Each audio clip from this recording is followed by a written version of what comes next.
अस्सलामुअलैकुम। SMTV global के साथ मैं हूं आमना अनफाल। सबसे पहले न्यूज़ हेडलाइंस।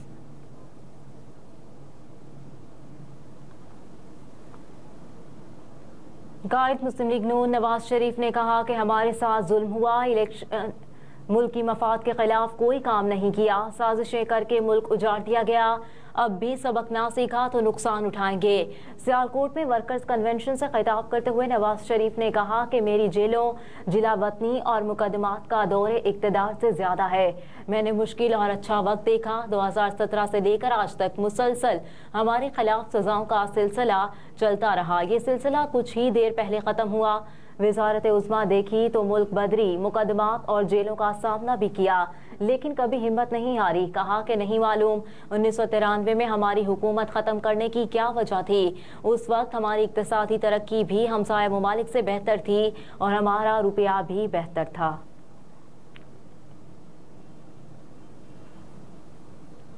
आम इंतखाबात इलेक्शन कमीशन ने नई हल्का बंदियों की हतमी फहरिस्तें तैयार कर ली। ज़राई इलेक्शन कमीशन के मुताबिक पंजाब में आइंदा आम इंतखाबात में कौमी असम्बली की कुल 141 नशिस्तें होंगी। पंजाब में सूबाई असम्बली की कुल नशिस्तें 297 होंगी।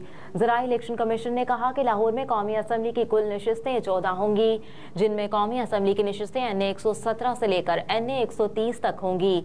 लाहौर में सूबाई असम्बली की कुल नशिस्तें 30 होंगी, जो कि पीपल्स पार्टी 144 से लेकर पीपल्स पार्टी 173 तक होगी। ज़राए के मुताबिक इलेक्शन कमीशन हल्का बंदियों की हतमी फहरिस्त 30 नवंबर को जारी करेगा।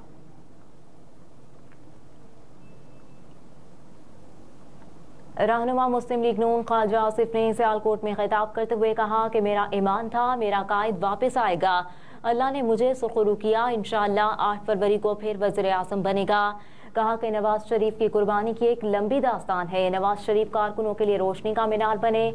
असम्बली में कहा था मेरा कायद वापस आएगा। गिरी हुई सोच रखने वाला 4 साल हुक्मरान था, जिसने 4 साल हुक्मरानी की। मुश्किल वक्त में आज कोई उसके साथ नहीं खड़ा। असम्बली में जब तकरीर कर रहा था तो उस वक्त PTI वाले हंस रहे थे। अल्लाह ताला तकब्बुर से बचाए। रहनुमा मुस्लिम लीग नून ने कहा कि गुज़िश्ता 4 साल डेवलपमेंट का ये हाल था कि कल सियालकोट की स्ट्रीट लाइट चली। 8 फरवरी को तरक्की का सिलसिला दोबारा करेंगे। नवाज शरीफ सियालकोट मोटरवेज को पिंडी तक लेकर जाएंगे। ख्वाजा आसिफ ने कहा कि लोग कहते हैं सड़कें बना दें तो क्या कर दिया। जब सड़कें राब्ते नहीं होते तो सारी चीजें तितर बितर हो जाती हैं। गुज़िश्ता 4 साल में हमें महरूमियां दी गई, फरवरी को महरूमियों का अज़ाला होगा।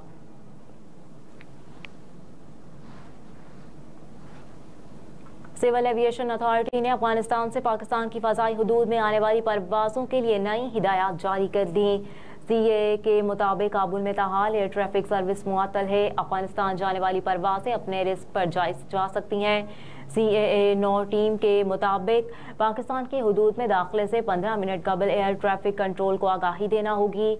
CAA ने अफगानिस्तान से पाकिस्तान फ़ज़ाई हुदूद में दाखिले के लिए फ्रीक्वेंसी भी जारी की है, जिसके ज़रिए अफगानिस्तान से दाखिल परवाज़ों को रहनुमाई फराहम की जाएगी। नोटम के मुताबिक मशरिक से अफगानिस्तान जाने वाली परवाज़ों को इस्लामाबाद फ्लाइट इंफॉर्मेशन रीजन रहनुमाई फराहम करेगा। कराची और लाहौर फ्लाइट इंफॉर्मेशन रीजन भी रहनुमाई फराहम करेंगे। पाकिस्तान सिविल एविएशन अथॉरिटी ने नोटम जारी करके तमाम एयरलाइंस को आगाह कर दिया। सदर मुमलिकत को काम से रोकने, ओहदे से हटाने के लिए सुप्रीम कोर्ट में दरख्वास्त दायर। सदर आरिफ अलवी को काम से रोकने और ओहदे से हटाने के लिए सुप्रीम कोर्ट में दरख्वास्त दायर कर दी गई है। दरख्वास्त में मौक़िफ़ अपनाया गया है कि सदर आरिफ अलवी ने अपने इख्तियारात का गलत इस्तेमाल किया। आरिफ अलवी ने सदर मुमलिकत के ओहदे की तस्दीक की। दरख्वास्त में मज़ीद मौक़िफ़ अपनाया गया है कि सदर पूरी कौम का होता है, ना कि सिर्फ एक सियासी जमात का होता है। आरिफ अलवी ने अपने सदारती दफ्तर को तहरीक इंसाफ की सियासी सरगर्मियों के लिए वक्फ कर रखा है। आरिफ अलवी ने सदर के ओहदे का गलत इस्तेमाल करते हुए गैर आईनी इक़दाम के भी मुर्तकिब हुए हैं।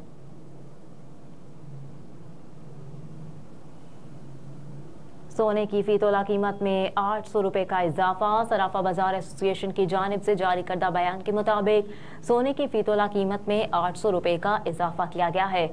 सोना 2,16,500 रुपये फी तोला हो गया।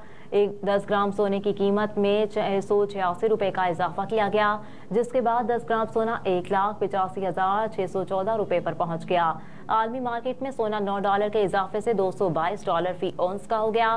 चांदी की फी तोला कीमत 2550 रुपए पर मुस्तहकम रही। इलेक्शन कमीशन का आम इंतखाबात में फौज की तैनाती के लिए वजारत दाखिला को खत। ECP ने वजारत दाखिला से आइंदा आम इंतखाबात में सिक्योरिटी से मुतालिक जामे रिपोर्ट 27 नवंबर तक तलब कर ली है। ज़राए के मुताबिक खत में कहा गया है कि पुलिस की नफरी की किल्लत के बायस इंतखाबात में पाक फौज और दीगर कानून नाफिज करने वाले इदारों को तैनात करने का फैसला किया गया है। चारों सूबों और इस्लामाबाद के लिए सिक्योरिटी एहलकारों की दस्तयाबी से मुतालिक रिपोर्ट दें।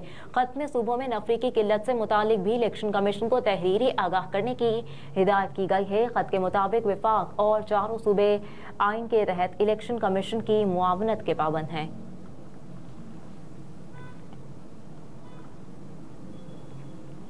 इमाद वसीम के रिटायरमेंट पर ज़का अशरफ का रद्द-ए-अमल आ गया। इमाद वसीम के रिटायरमेंट पर ज़का अशरफ ने साबिक क्रिकेटर की पाकिस्तान के लिए खिदमात को सराहते हुए कहा कि उनकी कमी को महसूस किया जाएगा।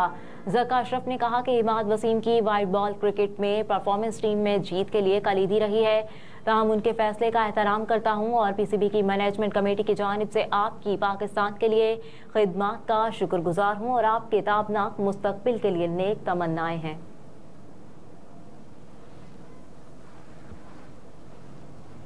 कौमी टीम के फास्ट बॉलर हारिस रऊफ की सेंट्रल कॉन्ट्रैक्ट में तनज़्ज़ुली और उन्हें बिग बैश लीग का NOC न मिलने का इम्कान। गैर मुल्की वेबसाइट ने दावा किया है कि दौरा ऑस्ट्रेलिया से इनकार करने वाले फास्ट बॉलर हारिस रऊफ को मुश्किलात का सामना करना पड़ सकता है। हारिस को सेंट्रल कॉन्ट्रैक्ट की कैटेगरी में तनज़्ज़ुली के अलावा बिग बैश लीग के NOC से भी महरूम किया जा सकता है।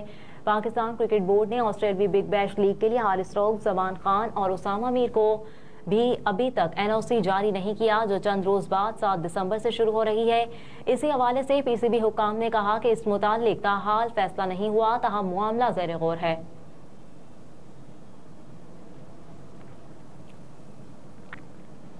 और ओगरा ने RLNG की कीमतों में इजाफा कर दिया। ओगरा की जानिब से नोटिफिकेशन के मुताबिक सुई नॉर्दर्न के लिए RLNG की कीमत में 1.20%, जबकि सुई सदर्न के लिए RLNG की कीमत में 1.17% का इजाफा किया गया। कीमतों में इजाफे के बाद सुई नॉर्दर्न के लिए RLNG की नई कीमत $13.49 फी MMBTU, जबकि सुई सदर्न के लिए RLNG की नई कीमत $14.3 फी MMBTU मुकर्रर कर दी गई।